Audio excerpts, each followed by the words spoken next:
Hürmetlik vatandaşım, bugünkü leksiyemizni başlayımız.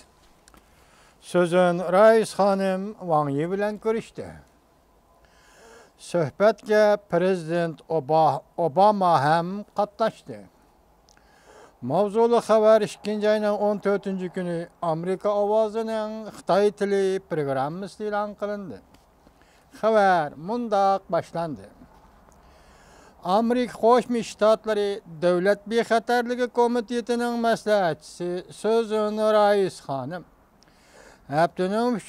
günü Aqsaroyda ziyoratga kelgan Jungoning Tashqi ishlar ministri Wang Yi bilan görüştü. Aqsaroy axborot ishxonasi ko'rishishdan keyin e'lon qilgan axborotida mundaq ko'rsatdi. Sözün Rais Hanım bilen Minister Wang Yi iki taraf amaliy hamkorlikni kengaytib, o'xshashla o'rtadagi ixtiloflarni hal qilish va imkon qadar azaytishga kelishdi yoki ma'qul bo'ldi. Diqqat vatandoshim. Amerika Qo'shma Shtatlar bilan Jungo o'rtasida ixtiloflarni biz buni keyingi fursatlarga qoldiraylik. Demek bugün Jungo'nun Tashqi ishlar ministri Washingtonga keldi. Sözün Rais Hanım bilen Bexatarlik Komitetining maslahatchisi Sözün Rais Hanım bilan suhbatlashdi. İki devlet hamkorlikni kengaytishga qo'shildi. Shundaqla iki devlet o'rtasidagi ixtiloflarni hal qilishga, tushundingizmi, hal qilishga qo'shildi va ixtiloflarning doirasini azaytishga qo'shildi. Ular iki taraf hamkorlashadigan muhim sohalarni gavdalik eg'izga oldi. Jumladan kelimat masalasi, İran yadro kelishimini yo'lga qo'yish masalasi qatorliq masalalarni gavdalik eg'izga oldi. Ular birdek mundaq hisobladi.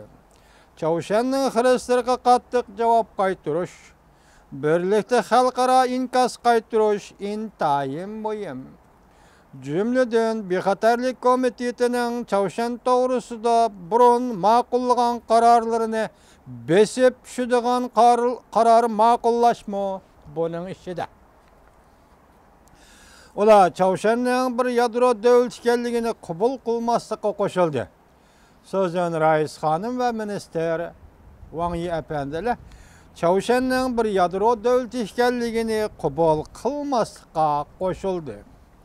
Sözün Rais Hanım bilen Minister Wang Yi Deniz Okyan meselesini uçuk muhakeme kılıştı. Aqsaroyning axboroti yanımında görüştüldü.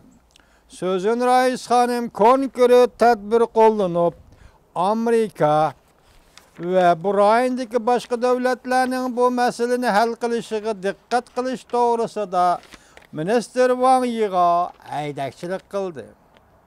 Amerika, yani Sözün Rais Hanım, Bexatarlik maslahatchisi Sözün Rais Hanım, Amerika xalqaro prinsipni ching turdi va xalqaro prinsipni hurmat qiladi. Savdo tijoratning to'sqinlikka uchramasligini, dengiz okean qatnashini va bu yerdan erkin uchib o'tish hamda talash tortishlarni tinch yo'l bilan hal qilish prinsipini Amerika tüm kuchu bilan qo'llaydi, dedi. Sözün Rais Hanım yana Jungo'da kishilik huquqqa ko'ngil bo'ladiganligini eg'izga oldi. Axborot yana mundaq ko'rsatildi. Prezident Obama Sözün Rais Hanım bilan Minister Wang Yi'ning ko'rishishiga qatnashdi. Hamda uzun muddatlik, chidamlik, qurilish xarakterlik, unumlik Amerika Jungo munosabati qurishga qiziqadiganligini ko'rsatdi. Diqqat vatandoshim. Prezident Obama Sözün Rais Hanım bilan Minister Wang Yi'ning suhbatiga qatnashib, uzun muddatlik, chidamlik, qurilish xarakterlik, unumlik Amerika Jungo munosabati qurishga qiziqadiganligini ko'rsatdi. So'zlar nayti yangi kelib o'tdi vatandoshim. Prezident Obama 3. ayının 31. günüden 4. ayının 1. günügacha Washingtonda o'tkaziladigan yadro qurollari bexatarligi bo'yicha yuqur dercilikler yığının muhim yığın işgalligini tılgı elip, mundak görsetdi.